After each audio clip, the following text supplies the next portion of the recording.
Bueno, señores, vamos a hablar hoy entonces del tema de lo que son los requerimientos de los sistemas operativos.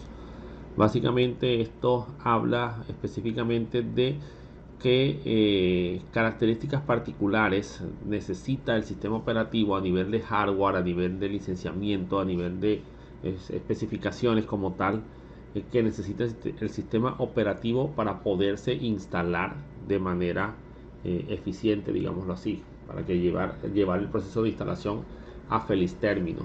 Debemos tener claro que lo que vamos a plantear aquí son unos requisitos mínimos indicados por los propios fabricantes. ¿Listo? Que ellos son los que obviamente pues más saben del sistema. Pero algo que tenemos que tener claro es que hay que validar también cuál va a ser la funcionalidad y qué otras herramientas se van a instalar en estos sistemas de cómputo. De tal manera que esas herramientas adicionales también tienen sus propios requerimientos. Y obviamente hay que sumárselos a los del sistema operativo para poder determinar cuántos recursos de hardware necesito y qué tipos de licenciamiento tengo que adquirir dentro de mi sistema, por ejemplo. O sea que yo debo tener claro para qué voy a usar el sistema. ¿Qué es en sí un requerimiento? Un requerimiento es una característica específica de hardware y o software que debe cumplirse para que un software cualquiera funcione. Si estamos hablando de sistemas operativos, básicamente los requerimientos particulares son requerimientos de hardware particularmente, porque obviamente él funcionará según el hardware que tenga tu computadora. Si tu computadora no tiene las características mínimas de hardware para poder funcionar, lo más probable es que el sistema operativo o no se puede instalar o si se instala quede con un mal rendimiento. Ahora, si estamos hablando de las aplicaciones o de los programas que corren dentro del sistema operativo, ellos van a tener unos requerimientos de hardware también, o sea, van a especificar cuánta CPU, cuánta memoria, espacio en disco necesitan y adicional a eso, a nivel de software, qué sistema operativo es el que tiene que estar instalado y qué librerías particulares, por ejemplo, del sistema deben estar instaladas también para que el software funcione, para que el software corra. Entonces, esto es algo que debemos tener en claro porque, por ejemplo, si vamos a instalar aparte del sistema operativo Linux o el sistema operativo Windows, vamos a instalarlo como un servidor, yo tengo que tener claro cuántos usuarios, por ejemplo, voy a conectar y cuánto va a ser el consumo de cada uno de esos usuarios para poder determinar primero cuánto hardware necesito y segundo, cómo deberé configurar el servicio para que soporte a esa cantidad de usuarios que voy a atender al mismo tiempo dentro de esa computadora, porque ella brinda un servicio. Por ejemplo, un servicio web. Tenemos el servidor web de la Americana y a ese servidor se conectan ustedes cada vez que van a entrar a la página de la universidad. Entonces, si ella no tiene los suficientes recursos de hardware necesarios para atenderlos a todos, llegará un momento en el que cuando se conecte en la cantidad máxima de usuarios dejará de atender a los demás. Y obviamente eso va a afectar un poco el manejo de el rendimiento o la calidad del servicio que se brinda a los usuarios en particular. Entonces, a nivel de requerimientos de un sistema operativo, normalmente que debemos tener en cuenta las características de hardware necesarias para que la instalación y el funcionamiento del sistema operativo se den de la mejor manera posible. Hay que verificar qué elementos son necesarios para realizar la instalación y, si es caso, sobre todo en las plataformas Windows, pues el licenciamiento del sistema operativo que vamos a instalar. En una empresa no podemos o no se debe tener sistema operativo pirata primero que todo. Hay que adquirir las licencias correctas porque, por ejemplo, las licencias Home, como vamos a ver ahorita, no se aplican para las empresas. Así que un computador con licencia Home de Windows o un Windows Home, perdón, la edición del sistema como tal, pues no es válida para una empresa.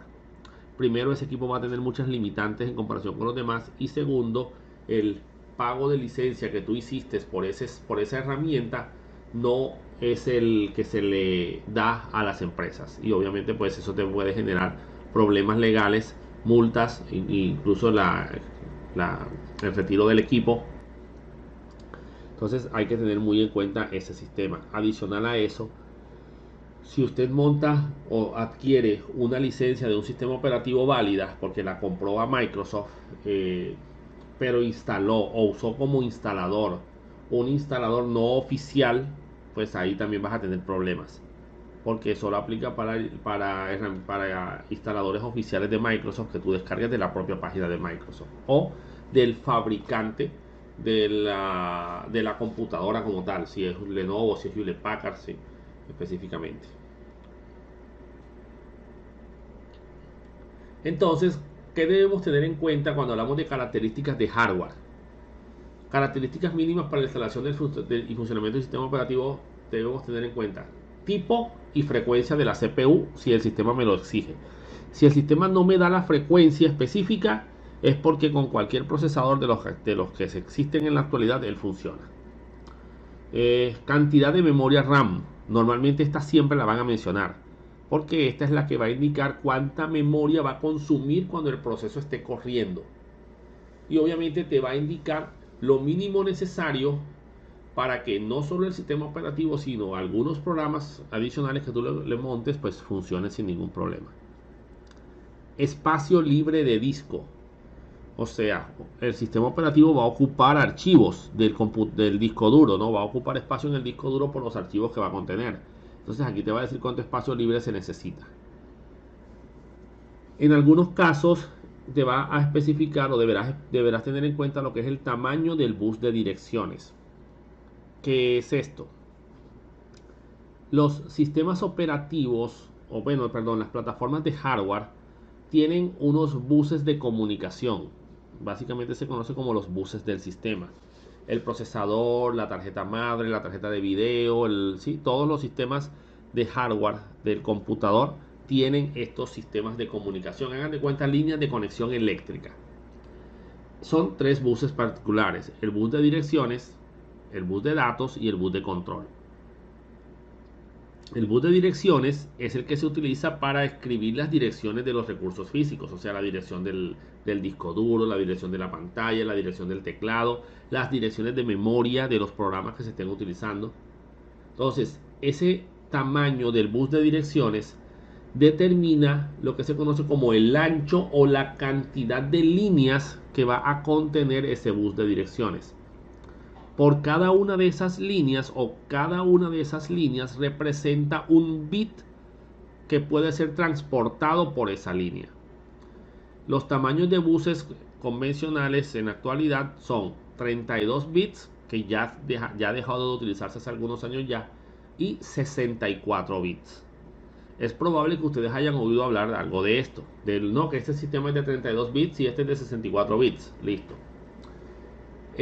Sistemas de 64 bits implica que existen 64 líneas para el transporte de la información, ¿sí? De las direcciones en este caso. Eso quiere decir que pueden ir 64 unos y ceros al mismo tiempo en el sistema. Y en un sistema de 32 bits solamente pueden ir 32. Obviamente los sistemas de 64 son más complejos, ¿sí? Son del doble de capacidad, digámoslo así. En cuanto a la comunicación del hardware, básicamente con el procesador. Entonces, si tú tienes una máquina de 64 bits, que la forma de tú saber eso es que porque tienes el manual del hardware y el manual del hardware te lo está indicando, o si es una board actual, es 64 bits, todas las boards actuales son 64 bits, todos los procesadores actuales son 64 bits, ¿listo? Entonces, ¿qué sucede? Que en este caso tenemos que seleccionar el sistema operativo correcto según el tipo de hardware que yo tengo. Profe, Dígame. ¿y no se le puede incorporar a un computador de 32 bits uno de 64? O sea, cambiar la board. Sí. Tendrías que cambiar la board y el procesador. Ah, ya. Es que mi computador es de 32, es un poco viejito. Listo. Eso tienes que tenerlo en cuenta. Yo por eso siempre les monto instaladores de las dos versiones. ¿Oyeron? Para que trabajen con la que les toca. El hecho de que un sistema algo para aclararles enseguida. El hecho de que un sistema sea de 32 bits o de 64 bits no cambia la forma como funciona el sistema operativo. El Windows 8 de 64 bits se ve igual y funciona igual que el de 32 bits. ¿Oyeron? Se instala igual, todo es idéntico. Lo único es que a nivel de hardware trabaja con un boot distinto, eso es todo. Ahora, si tú quieres correr, por ejemplo, o instalar un sistema Linux de 64 bits en una máquina de 32 bits, el sistema no te lo va a permitir. ¿Sabes? Porque obviamente no hay forma de trabajar ahí. Ahora, si tú tienes un sistema de 64 bits y vas a instalar una máquina de 32, es probable que algunos sistemas sí se dejen instalar. Como Windows, por ejemplo. A veces no molesta por eso. Pero a veces el Linux dice, no, lo siento, pero esta máquina es de 64 y necesito un equipo de 64. ¿Ya? Yo he instalado máquinas Linux de 32 bits en sistemas de 64 bits y no ha habido ningún problema. ¿Vieron? Lo contrario si no se puede. Ahora, hay un pequeño detalle. Ese 32 bits, señores, implica que hay 32 líneas para escribir las direcciones. 32 unos y ceros. Esto es en binario. Haciendo una pequeña explicación del sistema decimal, que es en base 10, cuando yo tengo 3 espacios para escribir 3 dígitos, el número más pequeño que puedo escribir con 3 dígitos es 000. Y el número más grande en el sistema decimal, estoy hablando del sistema decimal, y el número más grande que puedo escribir con 3 dígitos, porque nada más tengo 3 espacios en el sistema decimal, es 3 nueves. ¿Listo? O sea que entre 0 y 999 está el total de números que puedo escribir con 3 espacios. ¿Listo? Lo que me da 1000 números. ¿Listo? Solo 1000 números. Con 3 espacios, usando el sistema decimal, puedo escribir 1000 números. Ahora, el sistema de numeración que usan los computadores no es el decimal, es el sistema binario. O sea que en esas 3 casillitas, el número más pequeño que yo puedo escribir serán 3 ceros, 000. Obviamente ese es el mismo cero. Recuerden que los ceros a la izquierda no valen nada. Y el número más grande en binario que puedo escribir con 3 dígitos es 3 unos. 1, 1, 1. ¿Por qué? Porque el sistema binario solo tiene 0 y 1, no tiene más números. ¿Ya ven? En cambio, el sistema decimal tiene 10, del 0 al 9. De ahí su nombre de decimal. Entonces, acá es binario. Listo. Eso quiere decir que con 3 casillas yo puedo escribir 8 números en binario. O sea, del 0 al 7. El 7 son los 3 unos, ¿oyeron? 3 unos en binario es el 7 en decimal. Esto es como pasar de un idioma a otro, ¿oyeron? En español se dice hola, allá se dice en inglés se dice hello. Eso es todo. En el sistema binario, el sistema decimal se escribe 7, en el sistema binario se escribe 111. Eso es todo, ¿oyeron? Son dos formas de contar distintas. Más adelante ustedes van a aprender a profundizar, a entender el sistema binario en electrónica y en ensamble de computadores. Creo que les van a hablar algo de eso. Por ahora solo quiero que entiendan que se escriben con ceros y con unos nada más. Entonces, en un sistema de 32 bits, el número más grande que yo puedo escribir son 32 unos. ¿Listo? Esa es la dirección más grande a la que puede acceder una computadora que tiene un bus de 32 bits.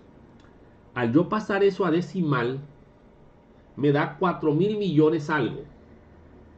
4 gigas. ¿Oyeron? 4 gigabytes es lo máximo que yo puedo direccionar con 32 bits. Por eso ustedes van a encontrar esa limitante en esos sistemas operativos. Algunos de pronto se han dado cuenta que los que hayan instalado antes sistemas operativos, ¿ya? Se pudieron haber percatado que en esos sistemas de 32 bits no se pueden colocar más de 4 gigas de memoria, porque el sistema no los va a reconocer. ¿Por qué? Correcto. Porque esas 32 líneas de direcciones solo lo dejan escribir hasta el número 4000 millones, algo que son los 4 gigas máximo de direccionamiento que pueden tener esas máquinas de 32 bits. ¿Saben? Ahora, él pone 4 gigas, pero dice utilizados 3.75 de 4.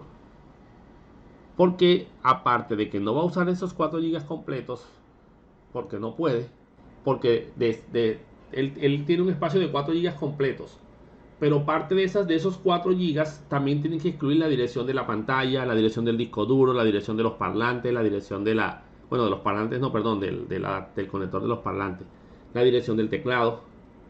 ¿Ya ven? Pero no puedes superar esos 4 gigas, porque ese es el número más grande que puedes escribir con 32 espacios. Ahora, si el sistema es de 64 bits, ya tenemos el doble de líneas.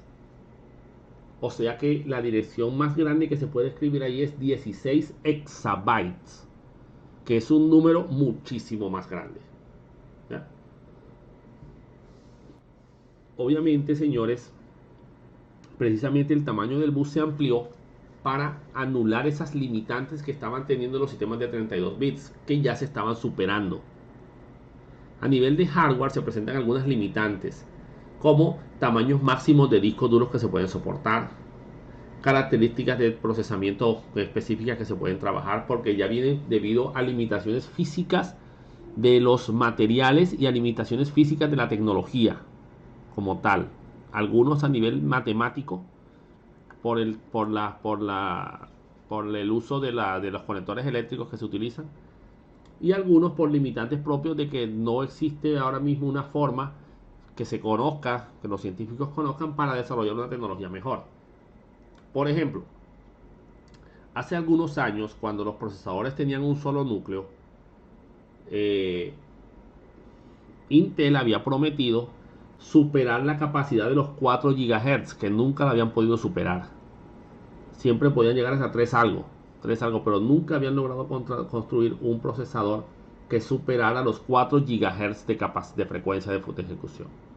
No se logró. Las especificaciones decían, para lograr una mejor frecuencia tienes que cambiar en la forma como fabricas los procesadores. Tienes que dejar de usar silicio y pasar a germanio para fabricar los sistemas de cómputo. Obviamente eso implicaba cambiar completamente todo el sistema.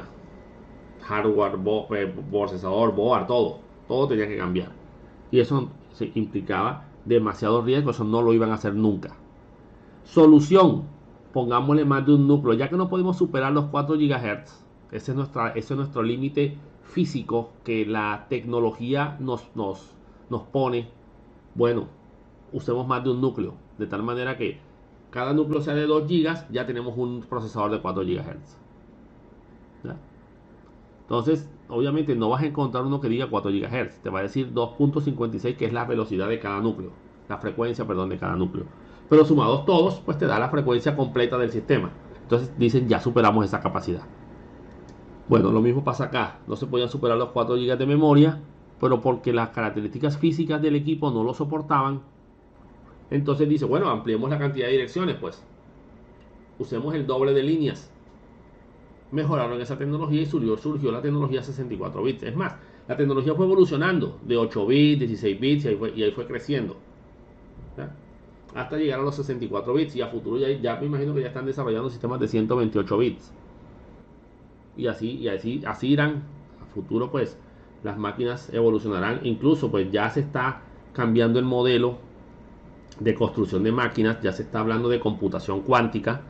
La computación cuántica se habla desde hace muchos años. Ya IBM desarrolló el primer computador cuántico comercial. Ya en estos casos no se habla de bits, de unos y ceros, sino se habla de qubits. Se habla del manejo de los estados de los giros de un electrón para el almacenamiento de la información. Obviamente aquí estamos hablando de mecánica cuántica. Ya lograron entender algunos procesos de mecánica cuántica, y por lo tanto han logrado que sistemas de cómputo utilicen estos principios de la mecánica cuántica para el manejo o la manipulación de la información. Estamos hablando de computadores muchísimo más veloces que los computadores convencionales que nosotros conocemos. Y ya hubo muchos computadores porque la computación cuántica se está investigando desde hace muchos años y casi todo lo que se ha logrado es en ambientes de laboratorio. Pero ya IBM sacó un computador cuántico comercial. Google creo que ya también sacó uno de ellos también ya. Entonces ya está saliendo esa tecnología. Obviamente son computadores que no vas a ver en una casa por ahora. Quién sabe de pronto de algunos años más adelante, pero por ahora sería para empresas. ¿Ya? Entonces incluso eso va a hacer que la seguridad de los sistemas cambie, porque van a ser más peligrosos. Estos computadores son mucho más veloces y tienen un nivel de procesamiento mucho más alto. Lo que a un computador convencional le podría tomar varios meses, este señor lo puede hacer en cuestión de minutos, cuando mucho horas, ¿ya? Porque es mucho más veloz. Entonces eso lo vuelve peligroso, sobre todo para temas como la criptografía. Entonces, volviendo al tema, ese tamaño del bus me determinará qué tipo de sistema le puedo instalar. Ahora, a un sistema de 64 bits, yo le puedo instalar aplicaciones de 32 y aplicaciones de 64 y van a correr sin ningún problema, ¿oyeron? Porque estos sistemas buscan compatibilidad con todo. Lo que sí no puedo hacer es que un sistema de 64 bits corra en una máquina de 32. Eso sí no lo puedo hacer, ¿ya? Y otros requerimientos que se necesitan pues son requerimientos como tarjetas de red, tarjetas de video específicas. Sí, actualmente todos los sistemas operativos piden conexión a internet, así que necesitan tener tarjeta de red y conexión a internet en algunos casos para poder funcionar. Entonces, bueno, aquí está la explicación de lo que les estaba diciendo del ancho del bus, de los 32 bits y de los 64 bits, ¿verdad? Los tamaños de los buses del sistema. Ahora, ¿cómo sabemos o cómo identificamos si un sistema es de 32 o de 64? Ya no hablando del hardware, sino ya hablando del software, ¿sí? Del sistema operativo. Bueno, en el nombre, en la identificación del sistema, es probable que encuentres una referencia que diga x86, aduciendo a que trabajan con la arquitectura de Intel x86, porque los procesadores de Intel tenían esos nombres, se llamaban. Bueno, primero comenzó con el 4004, luego pasó al 8008, el 8086, el 8088, después pasó al 286, 386, 486, ¿sí? Surgió un 586, pero después pasaron a Pentium, pero sí se manejaba o se le llamó a la familia x86, porque eso era el número que tenían: 8286, 8386, 8486, ¿ya? Y por eso se le dio ese nombre a la familia completa. Entonces se identifican los de 32 bits con x86. Y si el sistema dice x86 raya 64, estás hablando de un sistema de 64 bits. O también puedes decir AMD 64. Es básicamente lo mismo. AMD es tecnología Intel también. O sea, entonces, así es como tú puedes identificar si un instalador de un sistema es de 32 o es de 64. Ahora, es probable, como podemos ver en VirtualBox, por ejemplo, que no me identifique en qué sistema trabaja. Eso quiere decir que trabaja en los dos, ¿ya? Sin ningún problema. Entonces, el sistema operativo a instalar dependerá del ancho del bus del procesador, de si es de 32 bits o de 64 bits. ¿Ya?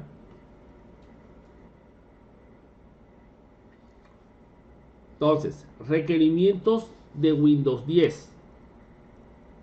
En este caso, pues, ¿qué nos dice la Microsoft? Bueno, un procesador de por lo menos 1 GHz de frecuencia o superior. ¿Listo? Es más, ellos dicen un dual core. Procesador bastante viejito ya. Miren, 1 GHz y los procesadores de ahora son de 2 y pico GHz y tienen varios núcleos. Memoria RAM. Para sistemas de 32 bits, 1 GB de memoria RAM por lo menos. Y para sistemas de 64, 2 GB. Es lo que recomienda mínimo de memoria. Espacio en disco para sistemas de 16, 32 bits. Y para sistemas de 64, 32 GB. ¿Ya? 16 gigas en 32 bits y 32 gigas en 64 bits. Espacio libre para que el sistema operativo quepa. Debes tener una tarjeta de video compatible con el sistema DirectX 9 o superior. Y si es probable, un controlador de widescreen para pantallas anchas de 1.0. Debes manejar una resolución de pantalla de 800x600 o superior. Esa resolución de pantalla es muy vieja, así que eso podemos hasta ignorarlo. Y tienes que tener conexión a internet porque él necesita hacer actualizaciones, ¿ya? Y validar la licencia y todo lo demás. Entonces, estos son los requerimientos de Windows 10 según Microsoft. Y ¿quién va a saber más que ellos? Ahora, tu máquina tiene 4 GB de RAM, vas bien. Tengo 1 TB de disco libre, pues lo que tienes es espacio. Fíjense que los requerimientos son muy pocos, son bajitos. Ahora, hablando de un Windows Server, ya estamos hablando de un Windows 2019 Server en sus diferentes, digamos que modelos, ¿ya? Se llaman diferentes ediciones.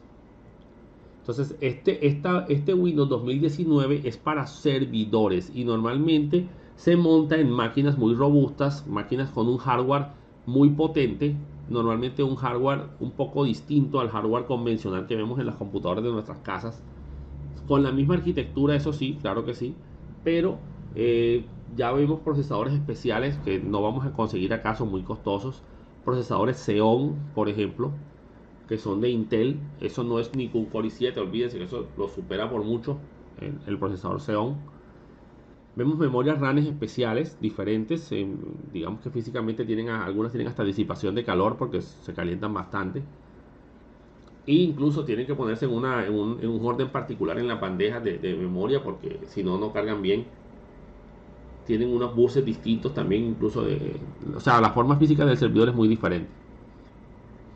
Espacio de, memoria RAM, perdón, no hemos hablado del procesador, 1.4 GHz, pero miren que tiene que ser de 64 bits. ¿Eso qué quiere decir? Que no hay una versión de Windows 2019 de 32 bits. ¿Ven? No la hay, así que no la van a poder instalar en una máquina de 32 bits.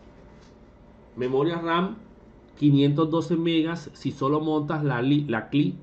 La CLI es la Command Line Interface o la interfaz de línea de comandos. Fíjense que tú... ¿Cómo? Una pregunta. En la diapositiva anterior, cuando mencionó a AMD, AMD eso le pertenece a Intel. Eso no es una compañía aparte. Pero ellos... ya te refieres acá.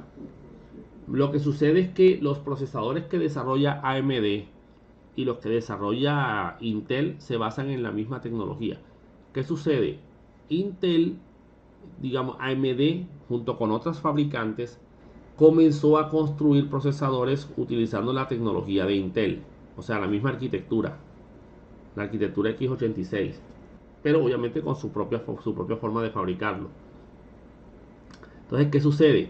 Que son compatibles unos con otros. O sea, el sistema operativo que tú montes en un Intel es el mismo que tú vas a montar en un AMD. Anteriormente, incluso, estoy hablando por allá del año 2000, 2000 algo, inicios del año 2000, finales de los años 90, cada fabricante, Intel y AMD, las boards eran las mismas. ¿Sí? No es como ahora que si tú vas a comprar un AMD tienes que comprar una board para AMD, no. La misma board te servía para ambos procesadores porque usaban el mismo socket. Intel tenía sus procesadores 286, 386, 486 y AMD sacó una línea con los mismos nombres, ¿ya? 286, 386, 486, y el problema era que los de AMD estaban saliendo más económicos. ¿Qué sucedió? Que la gente comenzó a comprar más de AMD. Cuando comenzó a surgir ya la línea Pentium, Intel sacó Pentium, porque ya eso fue una cuestión legal que se impuso en Estados Unidos para evitar confusiones, porque los usuarios se confundían con esos números. Entonces lo llamaron Pentium para que fuera más fácil de aprender. Acá sacaron fue el, se me va el nombre, el K6, ¿sí? El AMD K6. Acá sacaron Pentium MMX, acá sacaron K62. Entonces comenzaron a sacar procesadores, pero todos usaban el mismo socket. Pentium usaba el socket 7 y el K6 también. O sea que la board que tenías, tú tenías una board con procesador Intel, se te dañaba, podías comprar un AMD y ponerlo que él te funcionaba. Después, cuando surgió el Pentium 2, se acabó el acuerdo comercial entre Intel y AMD. Y AMD quiso seguir y quiso renovar el acuerdo, pero Intel dijo que no, que hasta ahí ya llegaban todos. Hubo sus cuestiones legales y los jueces le dieron el lado a Intel y listo, hasta aquí llegó el acuerdo comercial. Microsoft. Intel cambió su tecnología, su arquitectura, su tecnología, digamos, física, y creó unos procesadores diferentes llamados Pentium 2. Y eran procesadores de slot y ya no de socket. Bueno, antes de continuar les hago una pregunta. Si saben lo que es un socket, ¿no? Y un slot. No, profe. No, muy bien. Voy a mostrarles acá. No, profe. Miren, esto es un socket. Estos que ven aquí son sockets de procesadores, ¿sí? Antes el modelo era un poco distinto, pero básicamente es lo mismo. Aquí tenemos otro socket. ¿Listo? Entonces, el modelo original, voy a mostrarles un socket 7. Voy a mostrárselos. Esto era un procesador Pentium, por ejemplo, ¿sí? Podría ser un Pentium, podría ser un AMD. Aquí está, Intel Pentium MMX. Ese es el nombre que tiene el procesador. Se llama así, Intel Pentium. Y MMX es el nombre que le dieron a un conjunto de instrucciones adicionales para manejo multimedia que le colocaron al procesador. Miren, el procesador, me parece que ya me estoy metiendo en terreno de ensamble.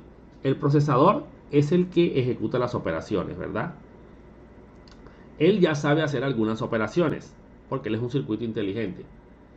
El detalle es que cada vez que surge un procesador nuevo, le agregan nuevas instrucciones. O sea, cada vez saben hacer más cosas. Entonces, cuando surgió este procesador, MMX, le agregaron funciones multimedia, lo que hacía que ya el procesador supiera procesar audio y video y no necesitaba que el sistema operativo le enseñara cómo hacerlo. Entonces, esos son esos MMX o las instrucciones SCL, SCE, por ejemplo, del Pentium 2. Entonces, son nombres de bloques de instrucciones. Este es el socket 7. ¿Listo? Este procesador, con esos pincitos que tenía, encajaba en este socket. ¿Listo? Todavía es así. Pero hubo un momento, y cuando estaba este socket, por ejemplo, tú en esta board podías poner un procesador Pentium o un Pentium MMX, o podías poner un AMD K6 e incluso un K62 también. Podías ponerlo en esta misma board y te funcionaba. Después, cuando surgió el Pentium 2, Intel cambió su modelo y creó el slot. En este caso, pues, este es el slot, ¿sí? Ya no es un cuadrado, sino es una línea, una ranura. ¿Ya ven? Y este es el procesador Pentium 2.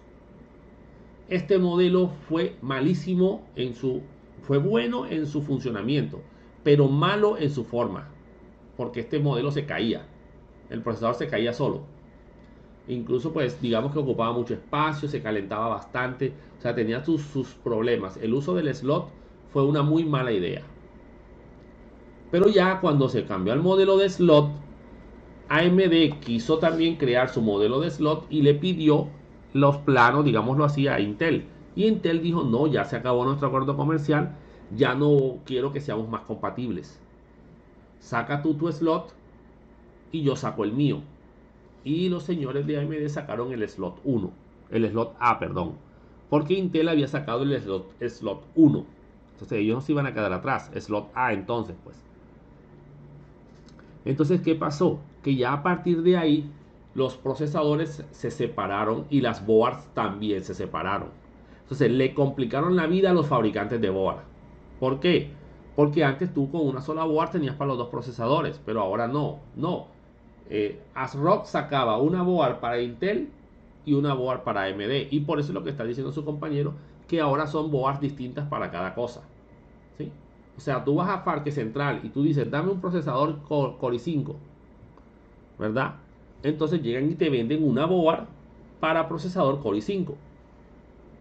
Entonces tú dices, no, dame uno de AMD, ya ni siquiera sé cuáles son las referencias de AMD. Dame uno de AMD. Entonces te tienen que vender una board para ese procesador. Cosa que no pasaba antes. Y eso sucedió cuando se acabó el acuerdo comercial entre AMD e Intel. Pero la arquitectura de funcionamiento de ambos es la misma, porque ambos se basan en la misma tecnología que desarrolló Intel. ¿Ya ven? Incluso había procesadores de marca VIA, también era otra marca de procesadores que se vendía antes, también eran compatibles acá. ¿Ya? Hay uno que se llamaba, creo que Citrix Silent, ya no me acuerdo cómo se llamaba. Eran procesadores también de la misma línea. Entonces, ¿qué sucede? Que eran compatibles y todavía lo son. Por eso es que yo acá les estoy diciendo, en la diapositiva les puse x86-64 o AMD64. Son dos formas de nombrarlos, simplemente. Pero para decir un sistema de 64 bits, eso es todo. Muy bien, continuando acá entonces, cuando tenemos un sistema Windows Server al que se le monta solamente la interfaz de consola, o sea, no se le va a montar la interfaz gráfica, o sea, se monta en modo Hyper-V, por ejemplo, que hay que hacer que consuma lo menos posible. Entonces tú puedes no montarle la interfaz. Miren, ¿cuándo habían visto ustedes, pensando ustedes que un Windows se podía montar sin interfaz gráfica?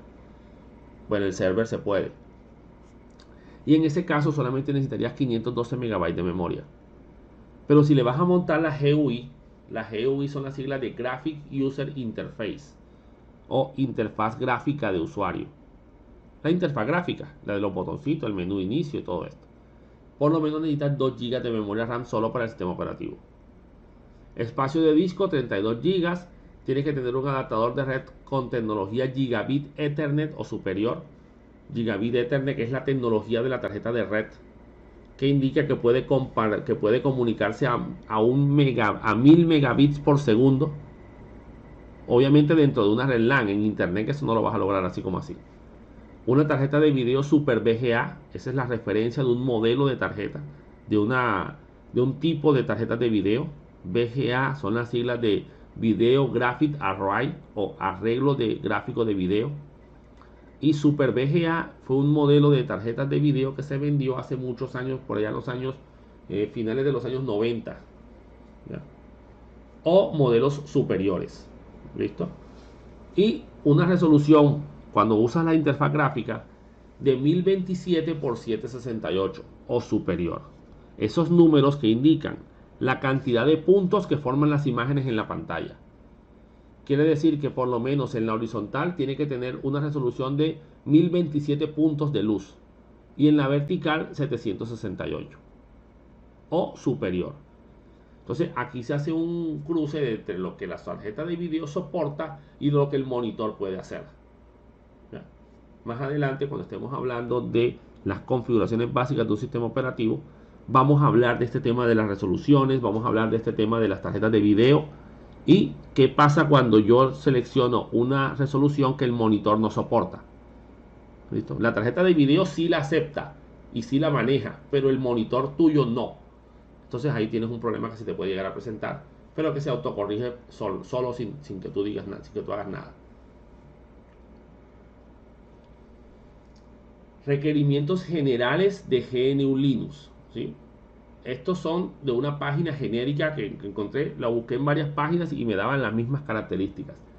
Pero ojo, normalmente estos requerimientos cambian por distribución.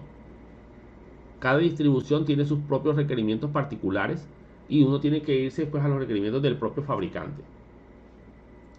Y los requerimientos pueden variar si se instala la interfaz gráfica. O sea, estos que están aquí son solo para la instalación de la CLI, la Command Line Interface, la interfaz de línea de comandos.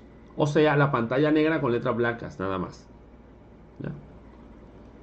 Puede ser un procesador x86 de 32 o de 64 bits.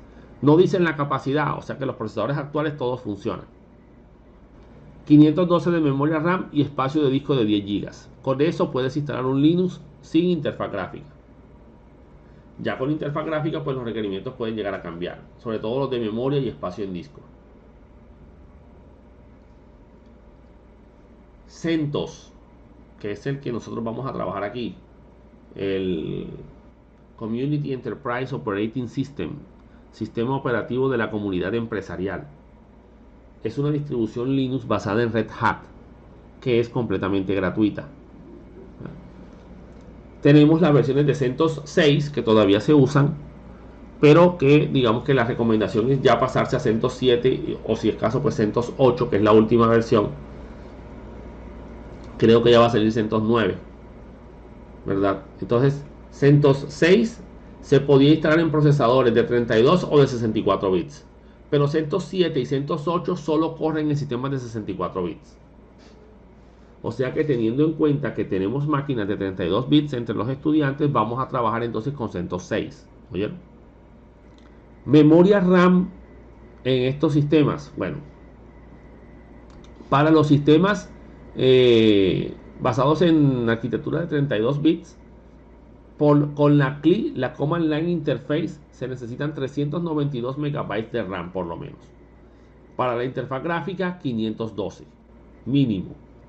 Y los sistemas de 64 bits requieren 1 GB de memoria RAM a nivel general. En CentOS 7 también y en CentOS 8 1.5 GB. Y espacio en disco, pues la versión de X86 de 32 bits, 1 GB de espacio en disco, y la versión de 64 bits 5 GB.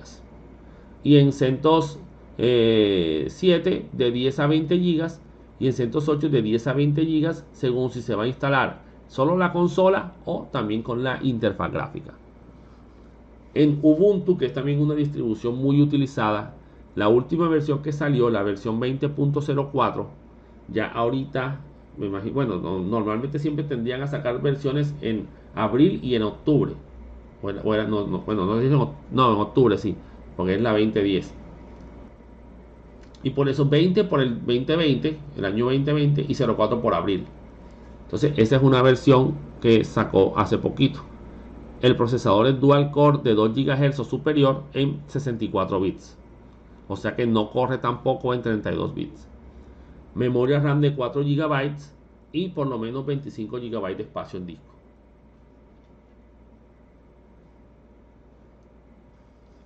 Mac, bueno, se están usando los Mac, ¿no? Entonces ahí también metemos los Mac OS. Actualmente se trabaja con la versión 10, la versión X de Mac OS, el sistema operativo de Apple.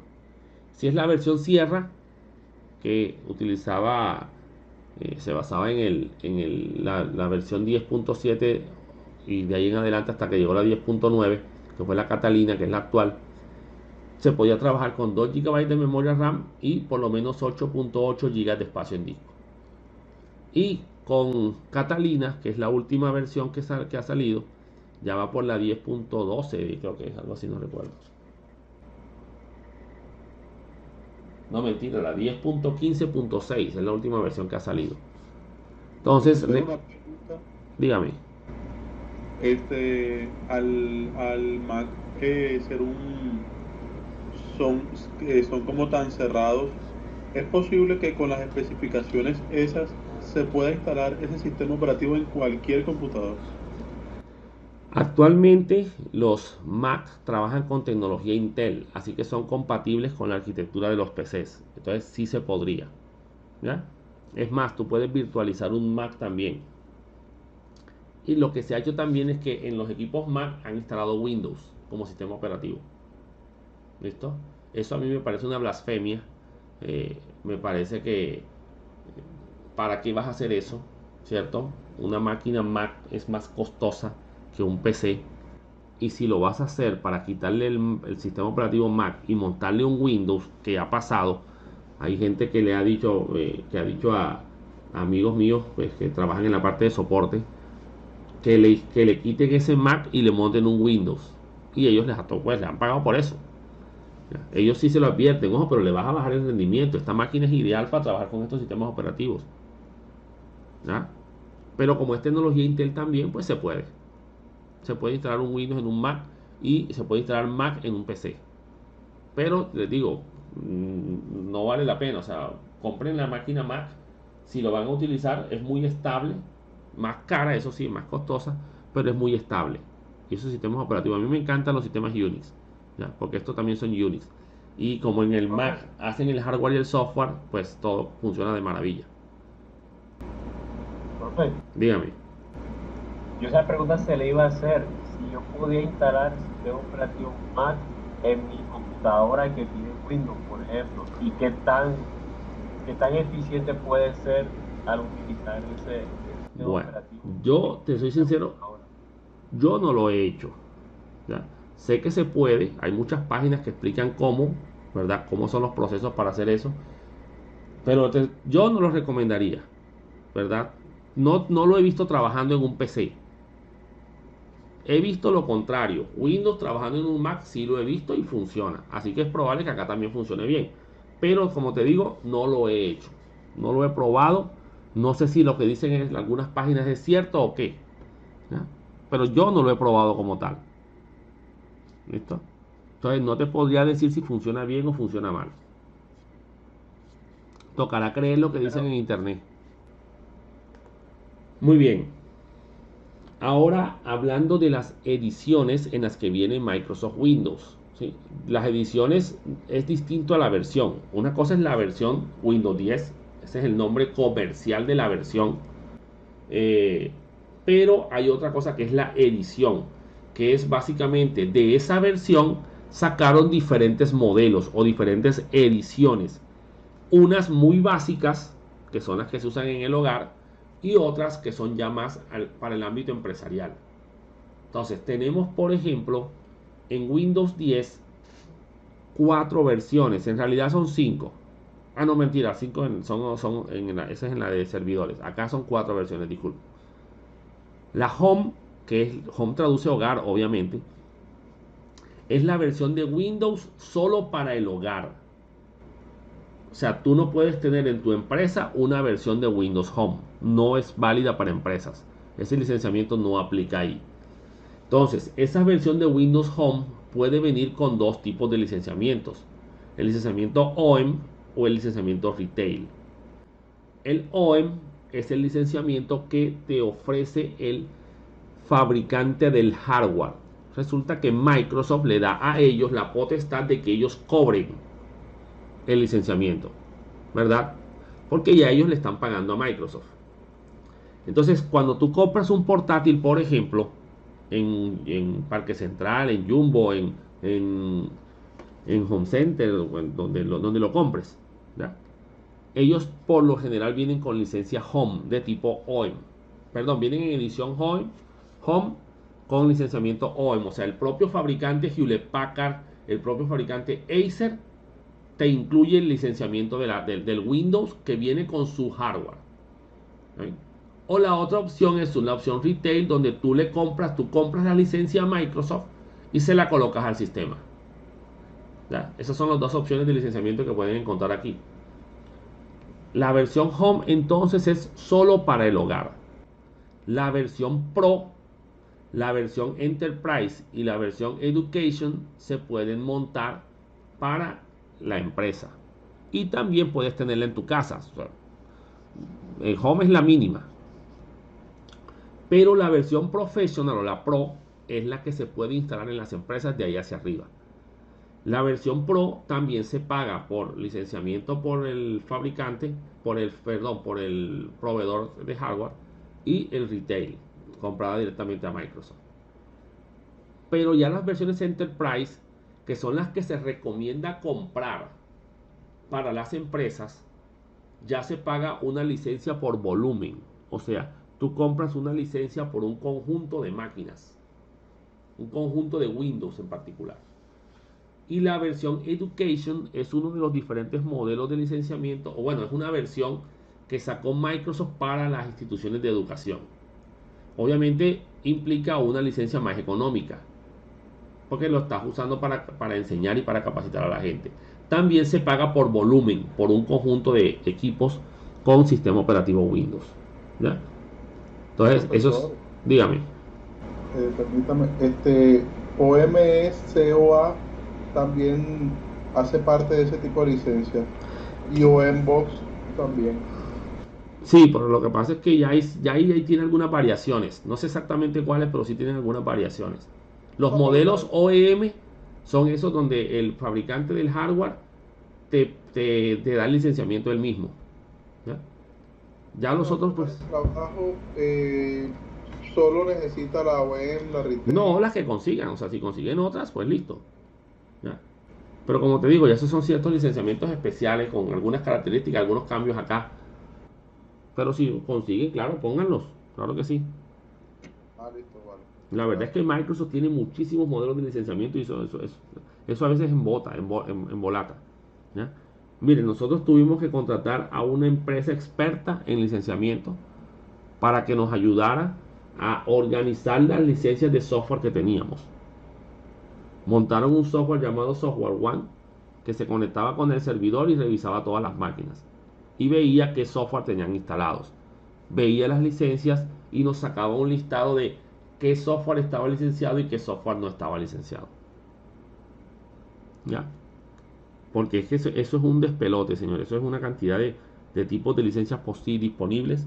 Hay gente que cree, por ejemplo, que TeamViewer lo pueden instalar en las empresas. TeamViewer es un software para administración remota de otra computadora. Pero no, señores, TeamViewer en las empresas no es gratuito. No es gratuito. ¿Sí?